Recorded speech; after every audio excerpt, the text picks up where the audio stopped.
Գիտեք, որ աշխարհում ամենահայտնի հանգստացնողը վալերիանկան իրականում կարող է բոլորովին այլ ազդեցություն ունենալ ձեր օրգանիզմի վրա։ Մենք սովոր ենք խմել այստեղ ցանկացած սթրեսի դեպքում, քննությունից առաջ, վիճաբանությունից հետո կամ պարզապես լավ քննելու համար։ Բայց ինչ կասեիք, եթե իմանայիք, որ որոշ մարդկանց մոտ վալերիանկան կարող է առաջացնել տագնապ, անքնություն եւ նույնիսկ սրտի ռիթմի խանգարում։ Այսօր մենք կբացահայտենք վալերիանկայի իրական դեմքը, ում է այն իրականում օգնում եւ ում համար կարող է դառնալ վտանգավոր թակարդ։ Վալերիանան կաթվախոտ է, բժշկության մեջ օգտագործվում է ավելի քան 2000 տարի։ Դրա հիմնական գաղտնիքը կումարիններն ու եթերայուղերն են, որոնք ազդում են մեր ուղեղի GABA ընկալիչների վրա։ Կարևոր փաստ. ի տարբերություն ժամանակակից քիմիական դեղերի, վալերիանկան չի տալիս ակնթարթային արդյունք։ Այն ունի կուտակային ազդեցություն։ Եթե դուք խմում եք մեկ հապ եւ մտածում, որ րոպեներ անց կհանգստանաք, ապա 90 դեպքում այն ձեզ չի օգնում, այլ աշխատում է պլացեբոյի էֆեկտը։ Իրական բուժական ազդեցությունը սկսվում է միայն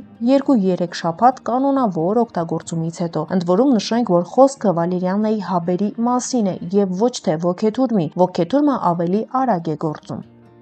Եվ այսպես, ում եւ ինչի համար է ցուցված վալերիանան։ Վալերիանը նշանակվում է հետեւյալ դեպքերում. քնի թեթև խանգարումներ։ Այն ձեզ կօգնի ավելի արագ քնել, բայց չի փոխում քնի կառուցվածքը։ Երկրորդ, քրոնիկ տագնապայնություն, երբ մարդը մշտապես լարված է։ Սակայն խոսքը սուր պանիկայի մասին չէ։ Երրորդը սրտի նևրոզներ կոչվածը, երբ սթրեսից սիրտը սկսում է արագ բաբախել, եւ մարսողական համակարգի սպազմերի դեպքում այն թուլացնում է հարթ մկանները։ Եվ այժմ ամենակարևորը, ում է հակացուցված վալերիանան։ Այստեղ պետք է զգույշ լինել, վալերիանան անվնաս խոտաբույս չէ։ Այն հակացուցված է ընկճախտ դեպրեսիա ունեցողներին, քանի որ վալերիանն հանդիսանում է դեպրեսանտ կենտրոնական նյարդային համակարգի համար, այսինքն այն ել ավելի է հանգստացնում ձեր նյարդային համակարգը, այն կարող է խորացնել ընկճվածության զգացումը։ Պարադոքսալ արձագանք ունեցողներին։ Մարդկանց 5-ից 10%-ի մոտ վալերիանն կարող է առաջացնել հակառակ ազդեցությունը՝ գրգռվածություն, էյֆորիա, անքնություն։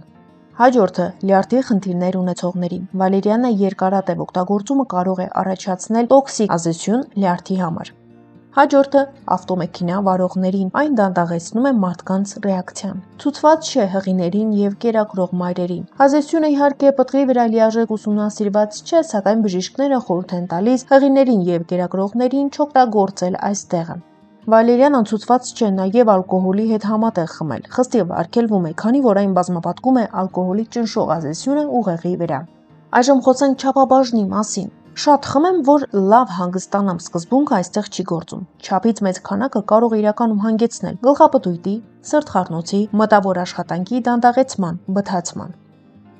Վալերիանայի չափաբաժինը կախված է նպատակից եւ օրգանիզմի անհատական զգայունությունից։ Ընդհանուր ընդունված սխեմաներն են։ Քնի որակը բարելավելու համար խորհուրդ է տրվում 1-ից 2 հապ։ Պետք է խմել քնելուց 30-60 րոպե առաջ։ Կարևոր է, եթե քնելու հետ կապված լուրջ խնդիրներ կան, խորհուրդ է տրվում լրացուցիչ 1 չափաբաժին ընդունել նաեւ երեկոյան ընթրիքի ժամանակ։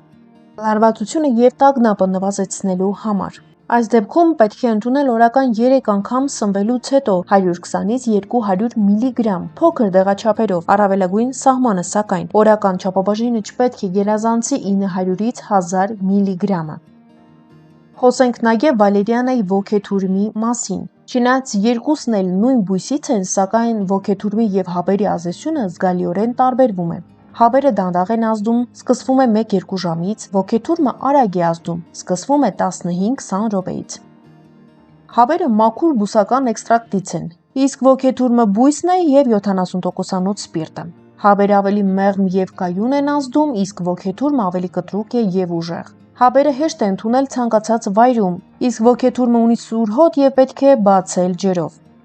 Պետք է նաև հիշել, որ ոգեթուրմը արգելված է երեխաներին մինչև 12 տարեկան։ Սպիրտային հիմքով դեղերը խորտ չեն տրվում։ Այն մարդկանց, ովքեր ալկոհոլային կախվածություն են ունեցել, նույնիսկ փոքր քանակի սպիրտը կարող է ռեցիդիվ առաջացնել։ Ոգեթուրմը չի կարելի նաև ստամոքսի խոց կամ գաստրիտ ունեցողներին, քանի որ սպիրտը գրգռում է լորձաթաղանթը։